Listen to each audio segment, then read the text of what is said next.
Hey friends, this is Dan here. Friends, does your boss want you dead?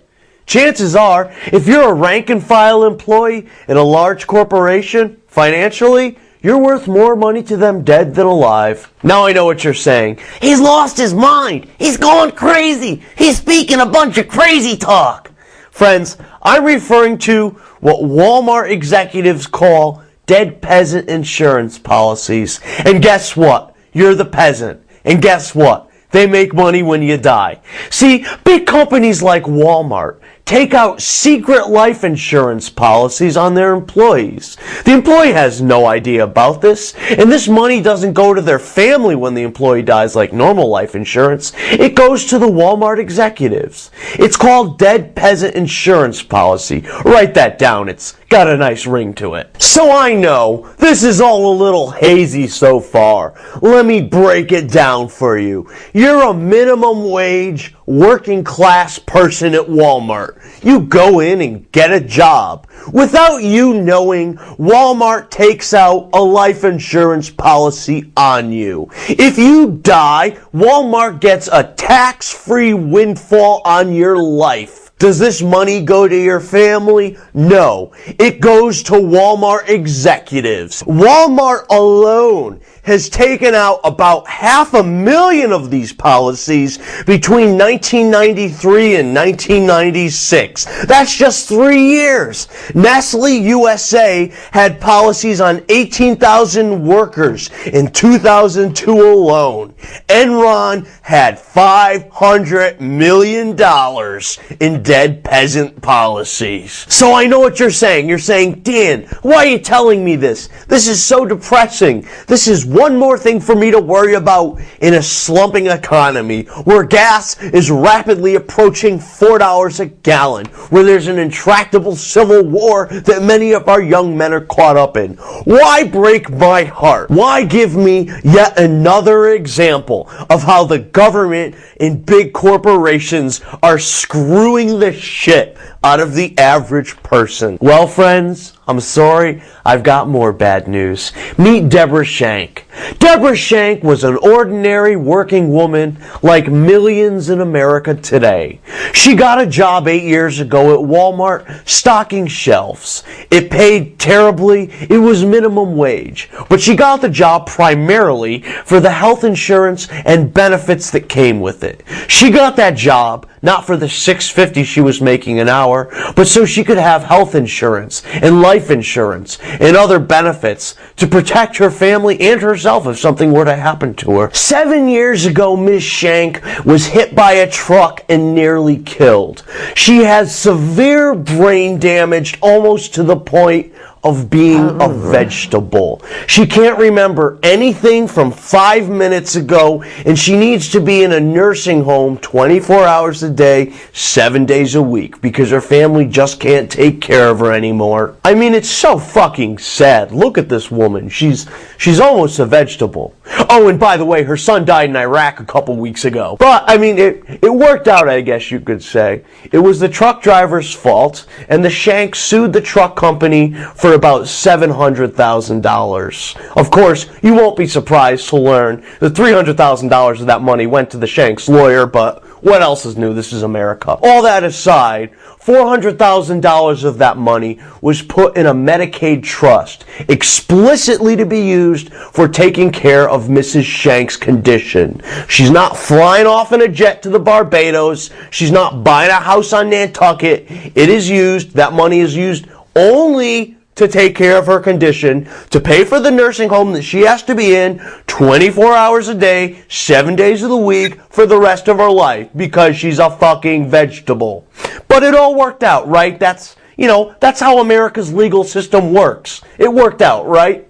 Wrong. Walmart, after learning that she sued and successfully settled with the trucking company, decided that all that money that the trucking company gave to her was rightfully theirs. I'm a little confused. Now Walmart, who has lawyers that are slick as eel snot, inserted a small clause into their benefits contract. The clause says that anybody who sues somebody for injuring them has to pay that money directly to Walmart. Now, I know a lot of you are going to be saying, well, Dan, Walmart paid her medical bills, and they have every right to recoup the settlement that she won. Now, friends, are you like me? Do you like health insurance? Because I'm going to explain to you how health insurance works, okay? It's a little bit like gambling, you know? You're basically saying to Walmart, hey, Walmart, I will bet you part of my paycheck that I get sick or hurt. And Walmart says, we bet you don't.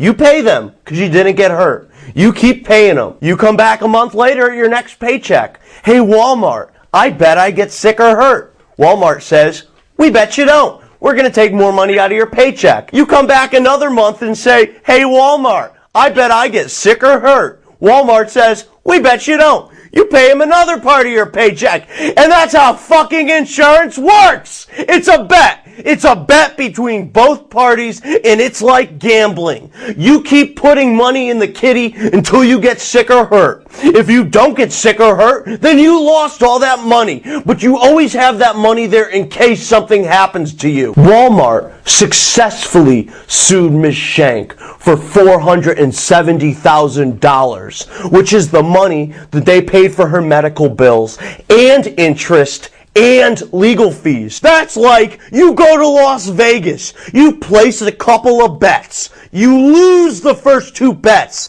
the house wins, you win your third bet, and yet the casino still takes your fucking money. The house always wins because they have powerful lawyers, powerful attorneys, powerful consultants who can navigate the complex United States tax code and bilk it for all it's worth, who can screw their working class employees for every fucking penny they're worth, and they get away with it.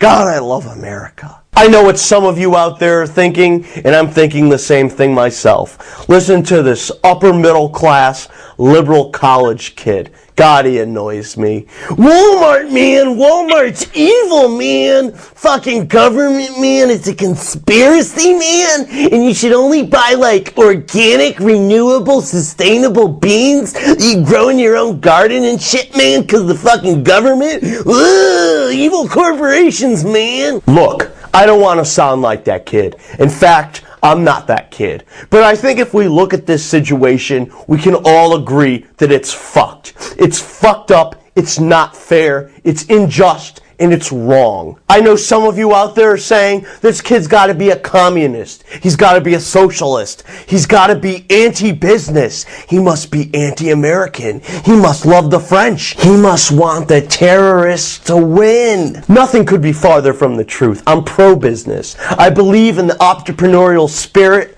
I believe in having a good idea and making money off of it. I believe in the free market. And I think part of the free market is that people can choose where they shop, not based on how much something costs, but that there are other things that come into play. Walmart may sell its products for cheaper than anybody else in the country, but when you look at the way it treats its employees, I think you've got to do a double take and say, do I really want that badly to save 50 cents on a gallon of milk? Do I want to allow and encourage this stuff to happen? Do I really want to be a party to Miss Shank getting sued for her health insurance money? Do I really want to be part of that? Look, I'm not saying don't shop at Walmart. I'm not saying Walmart's evil. In fact, Walmart is a typical American corporation. But you've got to look at a company that takes out life insurance policies on its own employees and calls them dead peasant policies. A company that sues one of its employees who's a vegetable just for $500,000. I mean, they make $9 billion a quarter. Really? Are they that petty? Do you want to shop there? Really? It's up to you. The fact of the matter is, quite simply, that Walmart sells products for cheaper than anybody else in the country. They will sell a gallon of milk $1 less than anybody else in the fucking country. Why not buy from them? I mean, you're a savvy shopper. Why not buy the cheapest thing you can come across? If it's the same product and it's $1 less, Why not buy it there? There's always a cost. There's always a cost. You will find in life that some people are selling things for less money, but there is a cost. Why are they selling that for less money? How are they selling that for less money, more importantly? But there's a cost. There is a cost.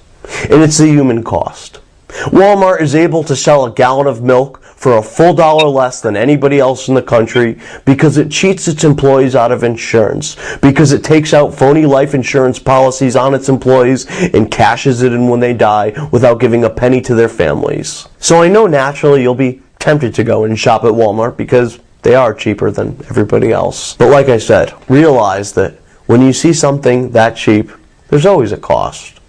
And remember, when you buy that gallon of milk, you're getting it for $1 cheaper because they sued Miss Shank for all the money that she was going to use to care for herself. Now she has nothing. She has absolutely nothing. Nothing.